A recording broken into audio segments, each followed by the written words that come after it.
Governor Pat Quinn gives his State of the State address, and lawmakers return for spring legislative session. That's up next on Capitol View.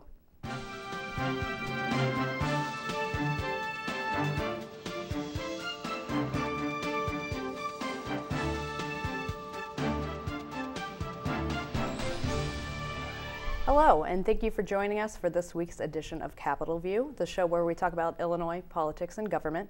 I'm your host, Jamey Dunn with Illinois Issues Magazine, and with me today is Ray Long, State House Bureau Chief for the Chicago Tribune. Ray, thanks for being here. Thank you, Jamey. And Kevin McDermott, State House Bureau Chief for the St. Louis Post-Dispatch. Kevin, thanks for coming. Jamey. So we witnessed a rather large speech yesterday, pretty big event in state government, although some folks were also questioning whether we should continue having the State of the State. Ray, can you kind of run down a little bit what the reactions were, good and bad, to Governor Quinn's speech? I think the overriding question that hits on your point there is whether you should have a State of the State if you're not going to really say what you're going to do.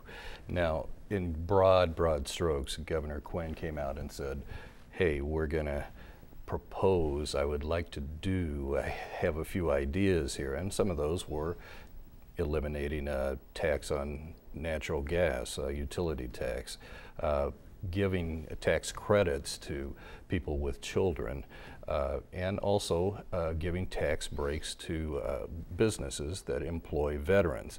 All of those are worthy goals, and he also wants to expand the amount of money, give more money, in other words, to help school children go to college, and that's through the monetary award program. But the big question everybody has is, where's the money? And where is it going to come from? And this is a year that is just like last year, where Illinois is engulfed in this abyss of lack of money. They just don't have enough to pay their bills. Billions of dollars that the state owes, and many vendors, nursing homes, doctors, etc. All these people who need to be paid, and yet the governor is talking about spending more money. So there we have this conundrum here. Can you do that and still actually pull everything together? Well, then he's talking about spending more money, and he's doing it in such a vague fashion because the way they've got these speeches divided, you've got the State of the State, and then 3 weeks later you've got the budget speech. A lot of people were saying before the State of the State speech, there really is no topic except the budget. The budget, everything's tied to the budget. How do you give a speech that has nothing to do with the budget? And so what we end up with is the governor proposing what the Republicans estimated is $500 million worth of new spending or lost revenue, and the administration, as I understand it, isn't quibbling with that number, but not giving any clue as to where that's coming from. I think Ray's right. There's some good ideas here. The veterans hiring incentive for businesses, you know, the administration's claiming that would only cost $10 million a year. If that's true, that's a great idea to get businesses to hire veterans. Infrastructure improvements in water plants, I mean, that's one of those ideas that immediately hits you and goes, wow, yeah, that could be the next big infrastructure thing statewide, are water plants. That's obviously an important issue. But I think in the way that he presented this, it's going to be hard for him to get these done now, because it put this big target out there for Republicans because he didn't talk about the funding. And it didn't give Democrats anything to line up behind. I didn't hear one Democrat really dig in and defend this thing. Did you? No, I no. mean, because you know, what happens if they do that and then he comes out tomorrow and says, and here's how I want to pay for it, and it's a tax on sunshine or something. I mean, you just have no way of knowing when you don't talk about the money. The only people I really heard defend it a lot were members of the business community. Yeah. They seemed to like some of the proposals that were made. So Right. I mean, Well, that's tax cuts and yeah. kind of odd bedfellows. To some degree, would a push from the business community for some of these things maybe make them a little bit more palatable going forward? Well, they're going to need some bipartisan support, and most of the business backers would be from the Republican side of the aisle, so there may be some strategy there. But the question was, and I think a lot of people were raising the question of why the governor would actually be out here doing this if he's not going to explain the whole program. Right. We're here, he's given speeches now since 2009 when he took over for Blagojevich, and so shouldn't there be a little more substance? It's the old Wendy's ad, where's the beef? Yeah, yeah. Well, yeah, exactly. And if, because of the split structure, because of the split, you know, these two different speeches that they give, I think the administration thought they could sort of hide behind that. They could say, well, it's not our fault. you know, we're supposed to talk about the budget and monetary issues in 3 weeks, so we're not going to talk about that now. It's a lot more fun, I'm sure, to give a speech about doing all these great things than it is to give a speech about how to pay for them. But if you're not going to talk about how to pay for them, who can take it seriously? I do want to give the governor credit, though. He's developed this reputation in the last couple of years for giving just awful speeches that you know, meander all over the place and don't seem to have a point.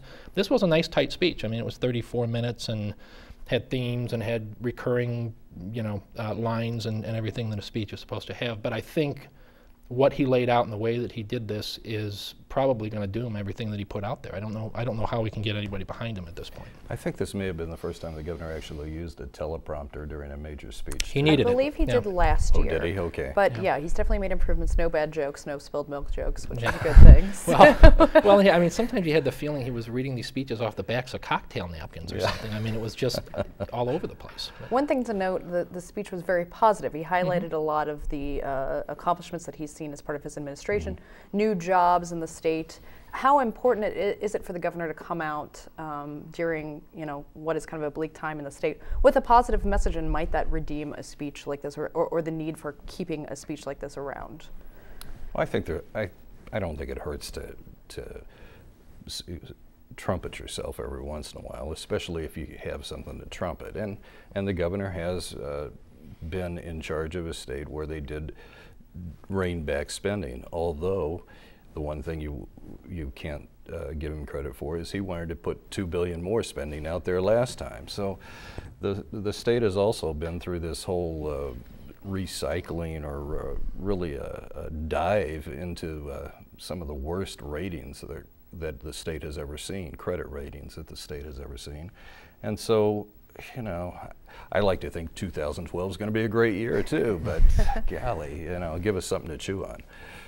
Well, and the governor touched on, in his speech, two of what will probably be the biggest issues going forward this session: pension reform and Medicaid reform. Pension reform seems to be the hot topic going into session. Ray, what do you think, what do you see in your crystal ball in the future with pension reform? My gut feeling is that they're not going to do anything as massive as they have talked about here in reeling back the pension benefits of people who are already employed. Yeah, and I think they have two problems with that. I mean, one is the legal problem. There's a real constitutional question as to whether you can take away benefits from people who that's how they were hired with those benefits. I think there's a moral, ethical question that people aren't really talking about. This problem really is the state's fault. Yeah. It's not. I mean, some of the Republicans are trying to turn this into, well, it's because the benefits are too generous. That's really not the problem. The problem is that the state is supposed to make a certain dollar amount of payment each year, and this was an easy place for them to skimp whenever they ran low on money, and now they don't have enough money, and they're going, well, the benefits are too generous. Well, that's not the problem. They really, and once again, they're trying to take the easy path. They really do need to solve this without taking this away from people who were hired under that deal, and the law, I think, is going to force them to do that. Well, full disclosure, I'm a university employee, so I could stand to benefit from this system someday, but it seems like it's getting to the point, you know, it's interesting that you touched on that ethical question, Kevin. It seems like it's getting to the point where people are saying, that's terrible, but not that we just don't care, but that we just can't afford to care about that ethical question. And if a government causes a problem and then says to the people who are affected by it, it's so bad that the only way to fix it is to make it worse on you, I think there's a problem there.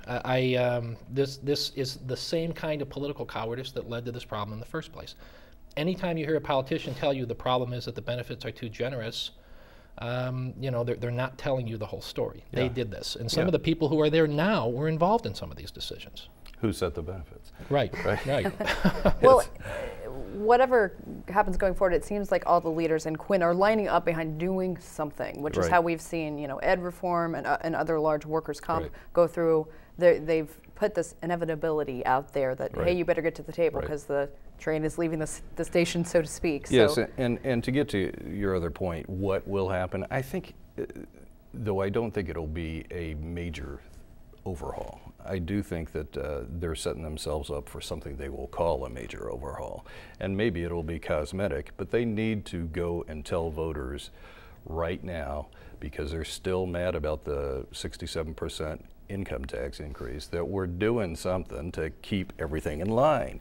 And we're reining in spending somehow, whether it's real or not. They've got to come up with something, whether it's cosmetic or real is a question, but somewhere in between completely cosmetic and completely real, we'll see something emerge here.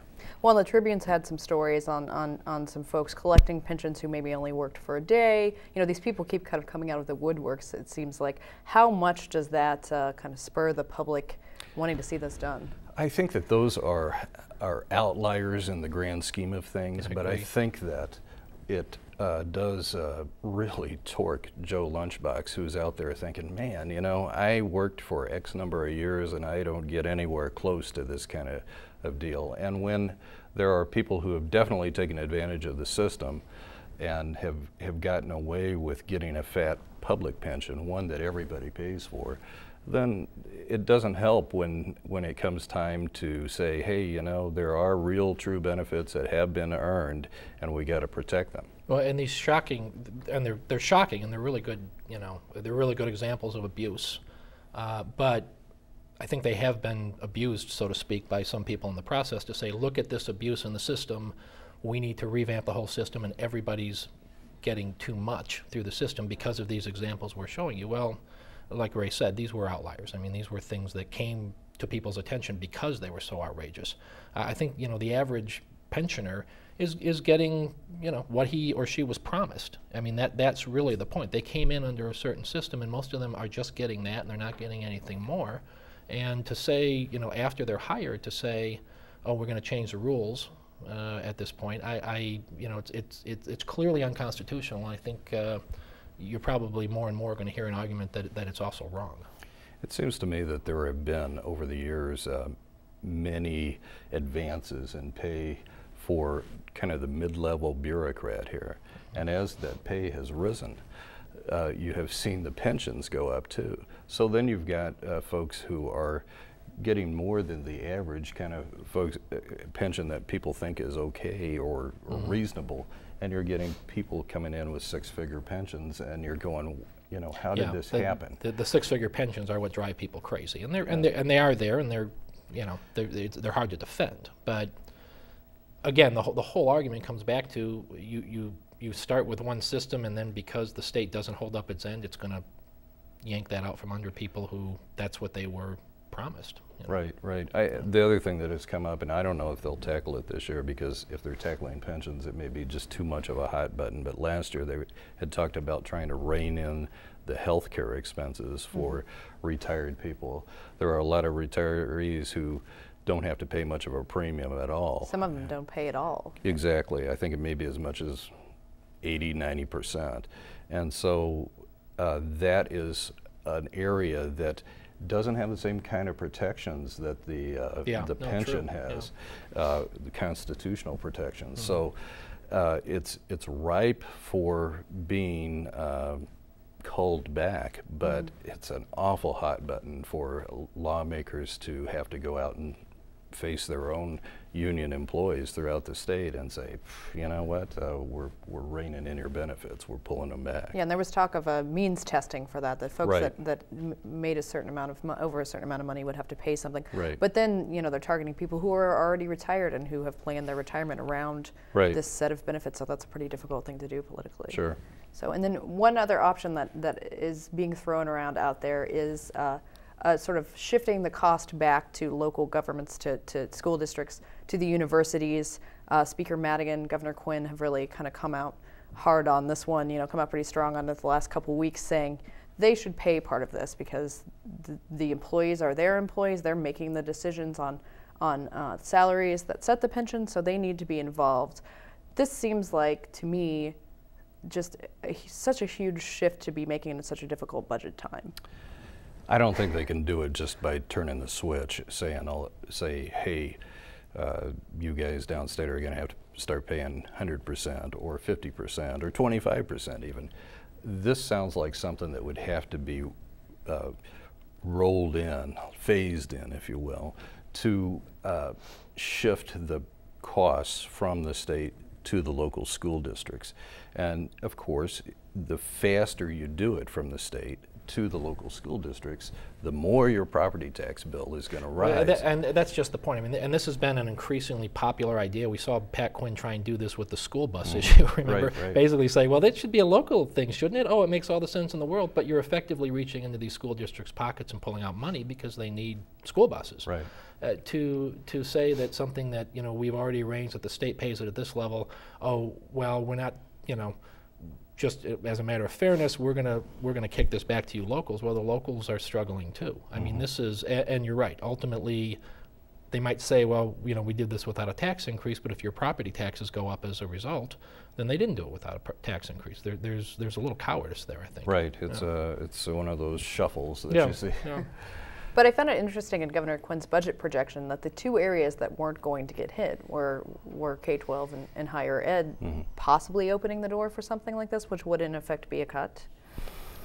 It would in effect be a cut. I mean, that's an important point. We should keep making that. But K-12 has been cut so much in the last few years that I think there's probably a sense that there's not a lot further you can go, at least through the front door. All of this is being pressured by this whole idea that the Democrats have put in place this 4-year temporary income tax increase. And to get to the point where you're not going to be able to need more money when you hit the end game there and you fall off the cliff, you've got to phase things down and get the spending under control. Otherwise, you're going to be coming in with a full set of reins and pulling back really hard on everybody. Yeah, well, I mean, the fact that they instituted that income tax hike and it's not only hasn't solved the problem, but they still have some. I mean, what is the current backlog of bills? Something like $9 billion. It's in the billions. It's up there, it's a lot bigger than my paycheck or yours. I think. Well, one of the areas Republicans are really pointing to as a place for savings, that they often point to as a place for savings, is Medicaid reform. So Medicaid reform was passed last year, and Republicans are taking issue with how that's being implemented. Ray, can you tell me a little bit about what's going on there? Yes, in general, on Thursday, a couple of Republicans, Senator Dale Ryder and Patty Bellock, or Representative Patty Bellock, were kind of hitting that point head on. And what they said was, hey, we implemented this law that says we can do basic things like ask for an extra ID to make sure that somebody really does live in Illinois, or to ask for a second paycheck so that somebody just doesn't use a paycheck where they only get paid for 2 days in 1 week and then uses that for their overall annual eligibility. Well, the Obama administration has blocked that because when the broad-based Obama National Health Care Plan took place, they said that, hey, you cannot reduce the benefits, or you cannot make it harder on somebody to claim benefits. So, as a result, this would be considered, if you just ask for another paycheck, or if you just ask for another utility bill for proof of identity or residency, then that would be considered an extra condition and goes against the Obama administration's new national health care law. So it's kind of one of these bureaucratic tie-ups, and the Republicans are saying, hey, the Democratic Quinn administration should be pushing the Democratic Obama administration harder to try to get through this red tape. And it seems that the Department of Human Services they've reached out a little and asked some questions, but they're not yet seeking those waivers. Right. One of the conflicts here in that Thursday press conference that the Republicans were pointing out is that the Quinn administration jumped and asked for an expedited waiver to put more Cook County residents on Medicaid rolls, and yet they haven't gone to that extent, that full extent, to try to press for these identity and residency issues. Another area where Governor Quinn is looking to maybe make some savings and also make a large policy shift is closing down some of the state's large institutions that are used to treat people with developmental disabilities and folks with mental health challenges. Governor Quinn announced the potential closure of the Tinley Park Mental Health Center and a developmental center in Jacksonville. Kevin, can you give us a little backstory on just this sort of policy shift, the idea of changing from institutions into community care? Yeah, he's entered an area here where even the experts disagree on everything, and most of us aren't experts on this. This notion of centralized care versus I don't remember what the term is, but where you're in the community, right. and group homes, and it's more scattered.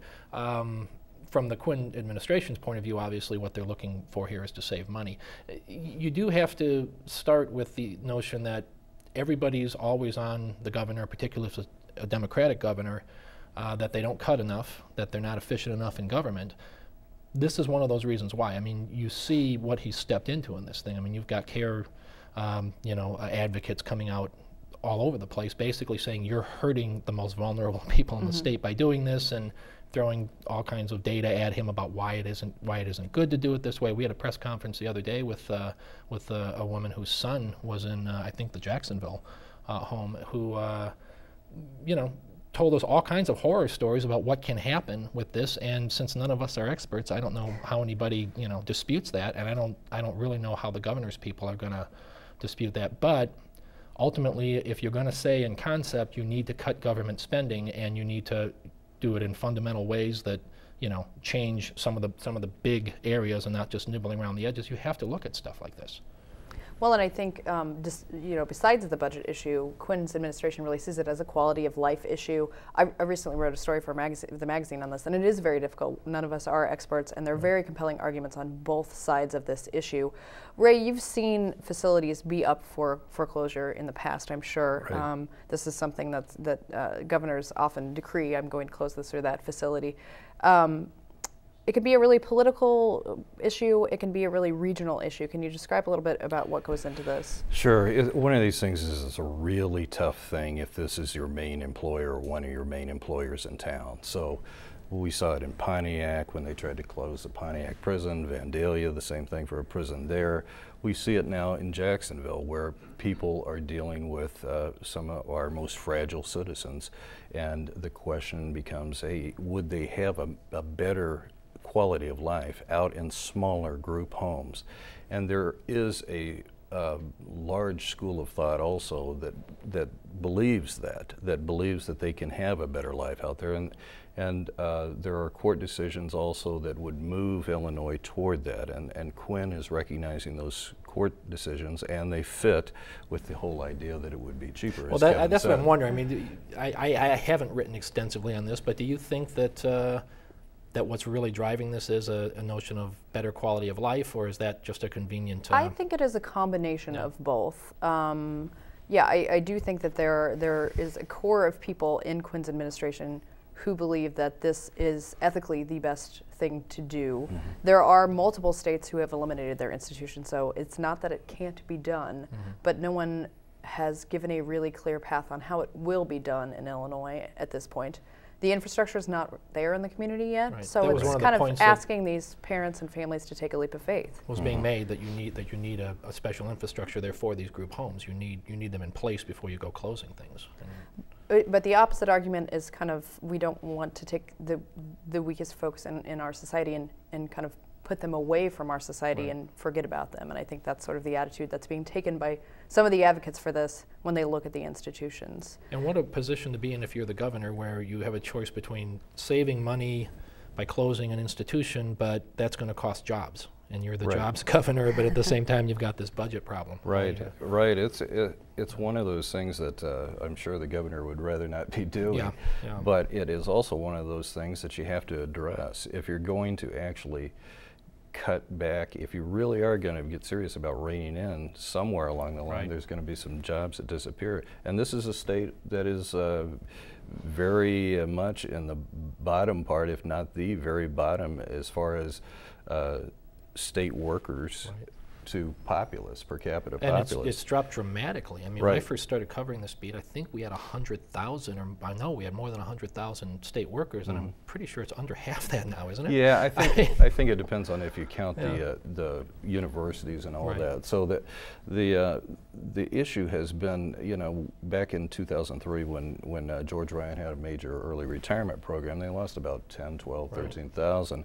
And Blagojevich did not really move to fill it. Everybody on the Democratic side, of course, was ready. Oh yeah, let's bring him out so we can fill those jobs. But it didn't happen that way. And you know, you can argue to his credit, he kept the payroll down. But then, you know, that kind of feeds into this whole pension thing we talked about too. If you have fewer employees, you have fewer people paying into the pension systems too. So it's a high math here on a high wire, and I don't know how they're going to figure it all out. But they'll come out in May, claim they were victorious, and you should vote for me. You've seen that happen 20 or 25 times, right? That's a good point that you touch on, Ray. We are in an election year. It's a little bit different year because of redistricting. Can you talk a little bit about how that may play into the decisions that are made and the votes that are taken? Sure, and we've seen this before, guys. What we see here is because it's a redistricting year, everybody is running in a new district, and everybody is running. You know, senators run 4-2-4 or 2-4-4, et cetera, to fit into a 10-year span. But legislators in the House run every 2 years. So you see that happening in the House, a fight all the time in the House. That legislators in the Senate have a little more time to position themselves. But now it's a lot tougher when you see jittery legislators out there. It's a lot tougher for them to take a controversial vote, because they don't want to be thrown out of office. They're all running in newly drawn territories. They're all running, you know, everybody's running, and it's easy to be And they're introducing lost. themselves to new voters as they're trying to navigate these controversies. Well, we're going to have to leave it at that. Everybody's running, and it's going to be a pretty exciting session, so tune in every week with CapitolView to find out all about it. I'm your host, Jamey Dunn, and I'd like to thank my guests, Ray Long and Kevin McDermott, and we'll see you next time on CapitolView.